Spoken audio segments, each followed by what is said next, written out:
గ్రహం దగ్గర నుంచి పూర్తి డీటెయిల్స్ ని మనకి సుధీర్ అందిస్తారు. Sudheer, over to you. ఏపీకి ప్రత్యేక హోదా కానీ ప్రత్యేక ప్యాకేజీ కానీ కేంద్రం ప్రకటించకపోవడాన్ని వైసీపీ తీవ్రంగా ఆగ్రహం వ్యక్తం చేస్తుంది. గత కొద్ది సంవత్సరాలుగా ఏపీకి ప్రత్యేక హోదా కానీ ప్రత్యేక ప్యాకేజీ కానీ ప్రకటిస్తుందని చెప్పేసి వైసీపీ నేతలు కావచ్చు, రాష్ట్ర ప్రజలు కావచ్చు చాలా ఆశలు పెట్టుకున్నారు. కానీ ఆశలన్నీ అడి ఆశలయ్యాయని రాత్రి 11 గంటల సమయంలో ఆర్థిక శాఖ మంత్రి అరుణ్ జైట్లీ ప్రకటించిన ఏదైతే ప్యాకేజీ ఉందో అది ప్యాకేజీ కాదు, కనీసం దేనికి కూడా ఆంధ్రప్రదేశ్కి ఎలాంటి ఉపయోగం లేదు, ఆయన ప్రకటన వల్ల ఎలాంటి ఉపయోగం లేదని చెప్పేసి వైసీపీ నేతలు చెప్తున్నారు. 3 రోజుల పాటు జరగనున్న అసెంబ్లీ వర్షాకాల సమావేశాల్లో ప్రత్యేక హోదా అంశాన్ని పెద్ద ఎత్తున తీసుకొస్తామని, అసెంబ్లీలో చర్చకు పట్టుబడతామని చెప్పేసి వైసీపీ నేతలు చెప్తున్నారు. అయితే మరి కాసేపట్లో అసెంబ్లీ ముందు ఉన్న విగ్రహం ముందు టంగుటూరి ప్రకాశం విగ్రహం వద్ద నుంచి ర్యాలీగా వైసీపీ నేతలందరూ, వైసీపీ ఎమ్మెల్యేలందరూ కూడా అసెంబ్లీకి చేరుకునే అవకాశం ఉంది. మరి కాసేపట్లో వైఎస్ జగన్మోహన్ రెడ్డి ఇక్కడికి రావడానికి సిద్ధంగా ఉన్నారు. వారిని అడిగి, మనతో పాటు కొంతమంది ఎమ్మెల్యేలు వారిని అడిగి తెలుస్తున్నారు. సార్ చెప్పండి, ఎందుకోసం మీరు ఈ నిరసన చేస్తున్నారు? చంద్రబాబు నాయుడు గారు తన మీద ఉన్న కేసుల కోసం ఈరోజు రాష్ట్ర ప్రజల భవిష్యత్తుతో ఆడుకునే పరిస్థితి వచ్చింది. ప్రత్యేక హోదా విషయంలో రాజీ పడిపోయాడు. అలాగే తన మీద ఉన్న కేసులు తప్పించుకోవడానికి పోలవరానికి కూడా సమాధి కట్టడానికి తయారయ్యాడు. ఏ విధంగానంటే జీవనదులైనటువంటి కృష్ణా గోదావరి నదుల మీద మన రాష్ట్ర ప్రజలకు హక్కు లేకుండా చేసి పారేస్తున్నాడు చంద్రబాబు నాయుడు. ఇంతకుముందు చీకట్లో చిదంబరాన్ని కలిసినట్టే ఈరోజు చీకట్లో ఒరిస్సా ముఖ్యమంత్రితోని, అదేవిధంగా చీకట్లో కేసీఆర్ కాళ్ళు పట్టుకుని ఈరోజు మన ముఖ్యమంత్రి రాష్ట్ర భవిష్యత్తు ఆడుకుంటున్నాడు.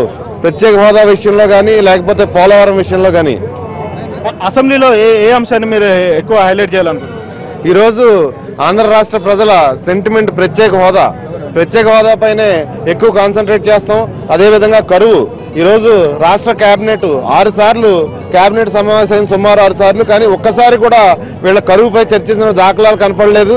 అదేవిధంగా ఇంకో మాట అయితే నేను చెప్తున్నాను, చంద్రబాబు నాయుడు కరువులో ఉన్న రైతులను ఆదుకోవాల్సింది పోయి రైతుల దగ్గర భూములు లాక్కుని తన మనుషులకు పంచిపెట్టుకునే ప్రయత్నంలో ఉన్నాడు పూర్తిగా చంద్రబాబు నాయుడు ఈరోజు రాష్ట్ర ముఖ్యమంత్రి అని చెప్పేసి తెలియజేసుకుంటున్నాను. నేను మనతో పాటు మరికొంతమంది ఎమ్మెల్యేలు ఉన్నారు, వారిని అడిగి తెలుసుకుందాం. సార్ చెప్పండి, రాత్రి అరుణ్ జైట్లీ ప్రకటన చూస్తే మీకు ఏమనిపించింది? మీరు ఏం చేయబోతున్నారు నెక్స్ట్? ఈరోజు ప్రజలు రాత్రి అంతా కూడా చాలా ఉత్కంఠతో, నిన్న సాయంత్రం 6 గంటల నుంచి గంటకి ఏదో వస్తుంది, ఏదో జరగబోతుంది అనేటువంటి ఒక ఉత్కంఠ నుంచి ఏమీ లేదు అనేటువంటి పెద్ద నిరాశ నిస్పృహలతో రాత్రి నుంచి కూడా ఎన్నో ఫోన్లు వచ్చాయి. ఈరోజు పెద్ద ఎత్తున ప్రజలు ఇవాళ అక్కడ అసంతృప్తిని వెలువడుతున్నారు.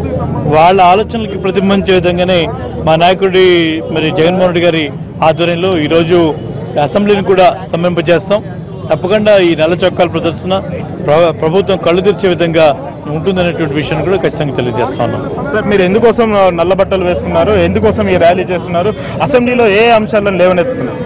ప్రజాస్వామ్యంలో ప్రజలకు అనువైన పాలన అందించినప్పుడు, అదేవిధంగా రాష్ట్రం ఏదైతే రాష్ట్ర ప్రజలు అధికారం ఇచ్చినప్పుడు అధికారంలో సకాలంలో ప్రజలకు ఇచ్చిన హామీలు నెరవేర్చుకోవడము, ప్రతిపక్షముగా నిర్మాత్మక పాత్ర మేము పోషించాల్సింది. కాబట్టి నిరసన ఏ రూపంలో తెలియచ్చు. ముఖ్యంగా బ్లాక్ దానికి పూర్తిగా మీరు చేసే పద్ధతులకు ప్రజాస్వామ్య పద్ధతిలో, సాంప్రదాయ పద్ధతిలో మేము నిరసన తెలుపుతున్నామని ఉద్దేశం ఈరోజు వైఎస్ఆర్ కాంగ్రెస్ పార్టీ ఆధ్వర్యంలో ప్రభుత్వానికి నిరసన తెలిపే విధంగా మేము ఈరోజు చూస్తున్నాం. అదేవిధంగా రాష్ట్ర ప్రజలు కూడా ప్రభుత్వం చేస్తున్న వికృతి చేష్టాలను ప్రజలందరూ చూపించాలని ఉద్దేశం. ముఖ్యంగా ఈరోజు ఎంతోమంది బర్నింగ్ ఇష్యూస్ ఉంటే స్పెషల్ స్టేటస్ కోసం, ప్రత్యేక హోదా కోసం రాష్ట్ర ప్రజలంతా ఎదురు చూస్తున్నారు. ఇది జీవనమరణ సమస్య. కానీ ఈరోజు రాష్ట్ర విభజనకు ముందు ఆ రోజు ప్రధానమంత్రి మన్మోహన్ సింగ్ కానీ, ఆనాటి ప్రతిపక్ష నాయకుడు సుష్మా స్వరాజ్ కానీ, అదే వెంకయ్యనాయుడు కానీ ఆ రోజు పార్లమెంట్ క్లియర్ కట్గా చాలా స్పష్టంగా చెప్పారు, మేము ప్రత్యేక హోదా ఇస్తాము, ఖచ్చితంగా ఇస్తాము, విభజన హామీలన్నీ అమలు చేస్తామని చెప్పేసి. కానీ ఈరోజు నిన్న పెద్ద మనుషులు, ఈరోజు ఆర్థిక మంత్రి జైట్లీ కానీ, అదేవిధంగా మోడీ గారు కానీ వాళ్ళందరూ కూడా ఆర్థిక సంస్కరణలు దీంట్లో చిక్కుముడు ఉన్నాయి కాబట్టి మేము ఇవ్వలేమంటే, ఆర్థిక సంస్కరణలకే ప్రధానమంత్రి అధ్యక్షుడు. కాబట్టి అటువంటి వాటికి వీలైనప్పుడు చేతగాని ప్రభుత్వం తెలుగుదేశం పార్టీ అదే బీజేపీ రెండు కూడా నిరసన చెప్పే కార్యక్రమం ఈరోజు వైఎస్ఆర్ చేస్తుంది. ఏది ఏమైనా అసెంబ్లీ సమావేశాలు 3 రోజులు కాదు 15 రోజుల పాటు సమావేశాలు జరగాలి. ప్రత్యేక హోదా కంపల్సరీ ఇవ్వాల్సిన అవసరం ఎంతైనా ఉందని చెప్పేసి వైసీపీ నేతలు డిమాండ్ చేస్తున్నారు.